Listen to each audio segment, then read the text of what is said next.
There's this fisherman who lives in a little beach town in Mexico, and every day he goes out in the ocean in a small sloop, catches a few small fish, no more than he needs. After fishing, he plays with his kids, takes a siesta with his wife, and in the evenings plays guitar with his friends.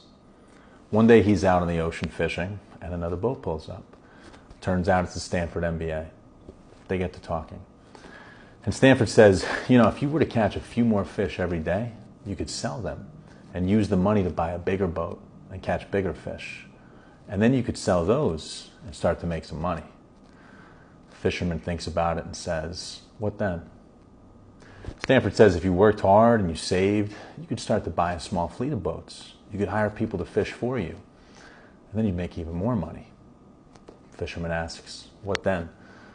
Well, if you worked really hard, you got a little lucky, you could grow this budding fishing company.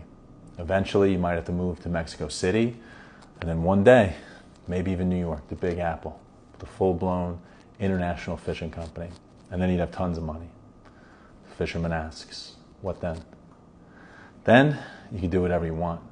Sell the company, get a little place by the beach, catch a few small fish every day, have plenty of time to play with your kids, take a siesta with your wife, and in the evenings, you can play guitar with your friends. I love that story. It circulated different venues, but I heard it from a great philosophy teacher. And I share it now because many students are hearing back from colleges and getting rejected or waitlisted and having a reaction like this one. All my hard work in high school for nothing. Now, I think you can hear that story and have that exact reaction. Why keep striving to jump over higher and higher hurdles? I spent all this time studying for exams, earning grades, playing sports, and for what? I should have enjoyed high school more instead of trying so hard. I think that's a good exercise in self-reflection. You should pause and take a hard look at what you want and why. But I also think that story says you didn't work hard in high school for nothing.